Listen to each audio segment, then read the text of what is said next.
TRFിനെതിരെ India ഇന്ന് UN സുരക്ഷാ കൗൺസിലിൽ തെളിവുകൾ ഹാജരാക്കും. പഹൽഗാം ആക്രമണത്തിൽ TRFിന്റെ പങ്കാളിത്തത്തിലുള്ള തെളിവുകളാണ് കൈമാറുക.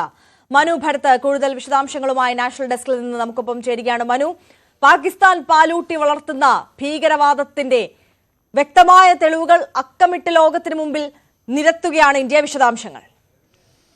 ആര്യ, ഇന്ത്യയെ സംബന്ധിച്ചിടത്തോളം ഈ പെഹൽഗാമിൽ നടന്ന ഭീകരാക്രമണത്തിന്റെ കൃത്യമായ തെളിവ് രാഷ്ട്രത്തിന്റെ കയ്യിലുണ്ട്. അത് ദ റെസിസ്റ്റൻസ് ഫ്രണ്ട് എന്ന തീവ്രവാദ സംഘടനയാണ് ഈ ആക്രമണം നടത്തിയത് എന്ന് കൃത്യമായി തെളിയിക്കുന്ന വിവരങ്ങളാണ്.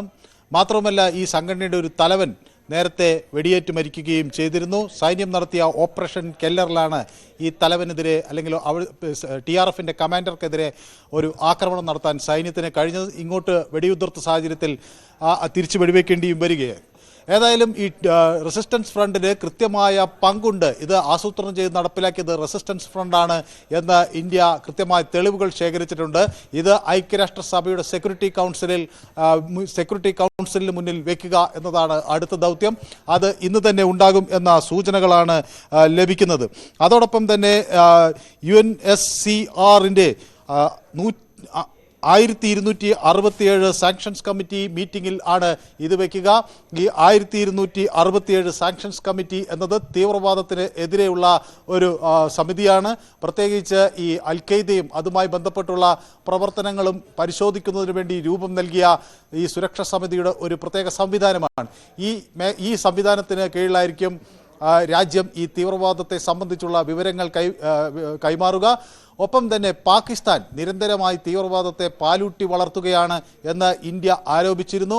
നിരന്തരമായി ഈ പാലൂട്ടി വളർത്തുന്നത് അവസാനിപ്പിക്കാത്തിടത്തോളം പാകിസ്ഥാനുമായി ഒരു നയതന്ത്ര ചർച്ച സാധ്യമല്ല എന്ന നിലപാടും ഇന്ത്യ മുന്നോട്ട് വയ്ക്കുകയാണ്. അപ്പോൾ ഈ യുണൈറ്റഡ് നേഷൻസിൻ്റെ സെക്യൂരിറ്റി കൗൺസിലിൽ ഈ വിഷയം ഇന്ത്യ ഉന്നയിക്കും.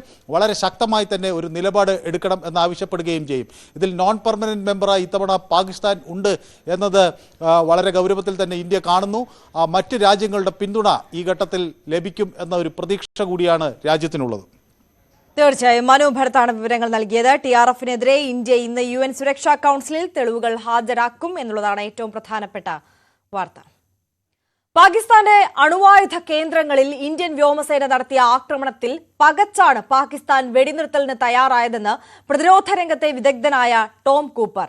കിരാന ഹിൽസിൽ ആണവ ചോർച്ചയുണ്ടായെന്ന അഭ്യൂഹങ്ങൾ ശക്തമാകുന്നതിനിടെയാണ് ടോം കൂപ്പർ ഇക്കാര്യം സ്ഥിരീകരിക്കുന്നത്.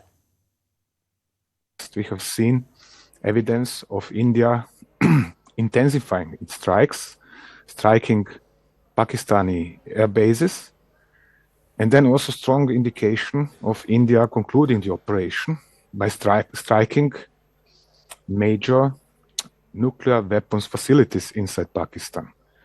The evidence is that India has brought Pakistan so far that it could strike its nuclear weapons storage facilities, and Pakistan had no means to hit back. ലോകപ്രശസ്ത സൈനിക വിദഗ്ധനും യുദ്ധചരിത്രകാരനുമാണ് Tom Cooper. ഇന്ത്യയും പാകിസ്ഥാനും നിഷേധിക്കുമ്പോഴും ഇന്ത്യയുടെ വിമാനങ്ങൾ പാകിസ്ഥാൻ ആണവ കേന്ദ്രങ്ങൾ ആക്രമിച്ചതെന്നാണ് കൂപ്പർ ന്യൂസ് 18 നൽകിയ അഭിമുഖത്തിൽ അഭിപ്രായപ്പെടുന്നത്. ആകാശയുദ്ധത്തിൽ ഇന്ത്യയുടെ വിജയം വ്യക്തമായിരുന്നെന്നും ടോം കൂപ്പർ പറയുന്നു. India has brought Pakistan to its knees. It's as simple as that. Clear-cut victory, yes.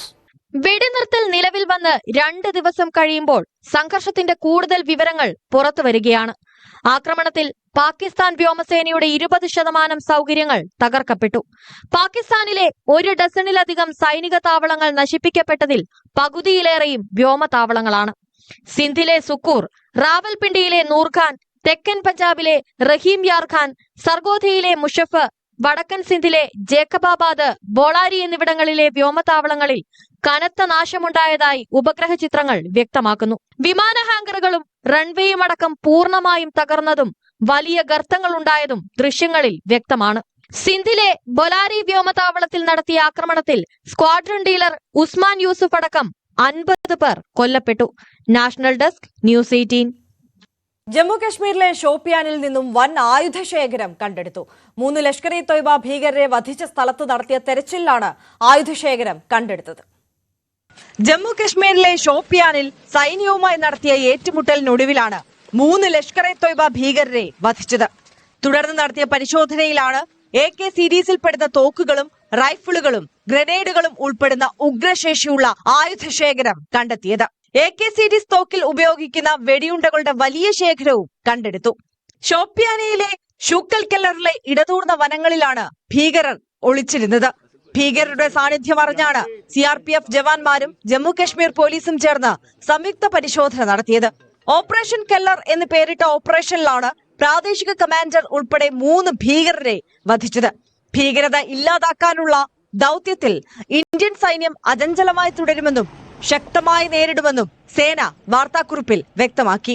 National desk, News 18. India Pak